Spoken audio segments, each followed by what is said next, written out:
Hello guys, it is BenImparts here, back at you with episode 26 of this podcast series where I break down cryptids, their sightings, their possibilities, what they could be and if they're real or not. And today I've got a cryptid that isn't a cryptid per se, in the sense that it's a spirit, not a physical creature, but it is still officially undiscovered.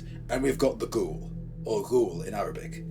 Ghoul comes from the Arabic al-Ghul, which in turn comes from the verb ghala, meaning to seize. Because not only does it seize people and violently kill them, but it's also believed to seize them, like other jinns, in the form of possessing them. And the Ghoul obviously lives in the Arabian Peninsula, around areas like Bahrain, the UAE, Saudi Arabia. Furthermore, Mark Kramer and other researchers believe that the actual term was originally linked to Galu, a famed group of demons, because in Sumerian and Akkadian, meaning Babylonian and Assyrian mythology, the Galus, also called Galas, were huge devils, or shayateen, that roamed the streets, hiding in dark corners or deserted places, and often jumping out at people. And much like other jinns, they would live in remote or hidden places like graves, mountaintops, and the shadows of ruins. And sometimes they would go out at night, enter homes sneakily, and attack people.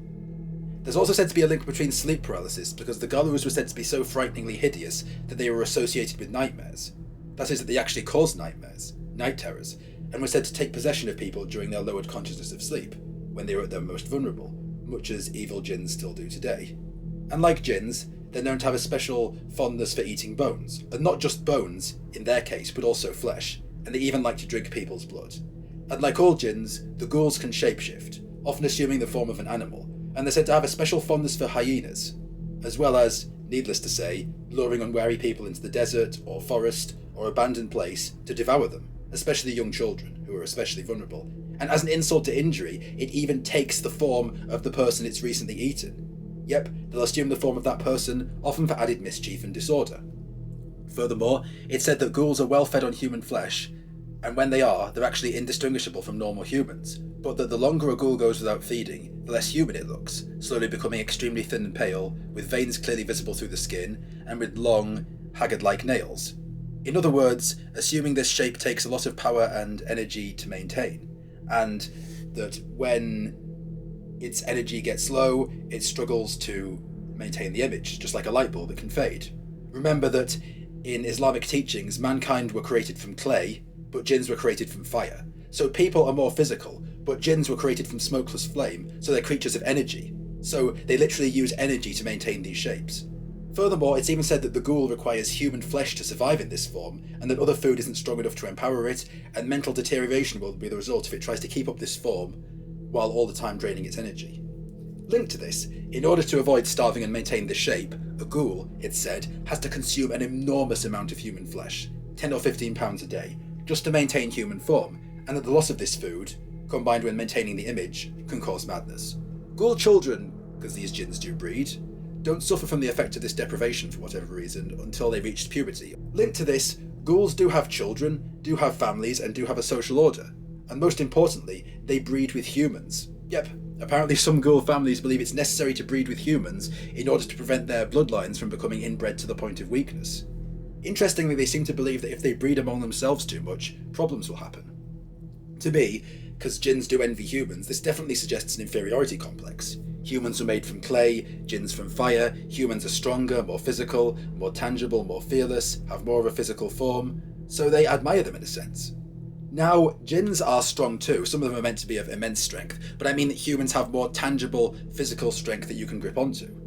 It could also suggest that the numbers of the ghouls, and I think that this is both, are not very large, so they have to inbreed with humans in order not to inbreed too much among themselves and weaken their bloodlines. However, it's often said that the offspring between a human and a ghoul, for whatever reason, will only be produced if the human has first been buried alive or imprisoned in a crypt for at least 24 hours prior to mating. Since jinns are creatures of energy, and good jinns are attracted to positive energy and bad ones to bad, I'm going to assume that this is to induce the kind of fear and terror that they feed on.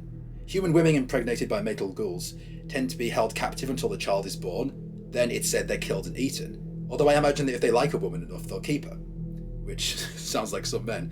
Human men, on the other hand, who mate with female ghouls, tend to have a considerably shorter lifespan. I'm not sure if it's because the ghoul drains their energy and debilitates them through its evil force, or if demonic possession results, which necessarily shortens one's life. But isn't that amazing? The ghoul seems to hate us so much, but it also envies and lusts after us, which is very bizarre indeed. And linking back to this point about ghoul men desiring pretty women, I also want to point out that the reason in many Muslim countries that the bride's face is totally veiled during the wedding is so she doesn't become attractive to jinns, if you can believe that. Because since they're made of fire, they're naturally more inflamed, naturally more passionate, and certain kinds of jinns, such as the ghouls and the gurappas, are known for sometimes being rather violent and nightmarish towards women, which is yet another scary detail. But what do you guys think? Have any of you got relatives who encountered one of these? Have you encountered one? Do you know anyone who has? I personally have an experience with an evil jinn, or as some people call them, genies, shadow people, fairies, nature spirits. I personally have an experience with one, and I believe that they exist all around the world, and different cultures call on different things and interact with them in different ways. Some are good and some are bad, and let me tell you, I had an experience with a bad one.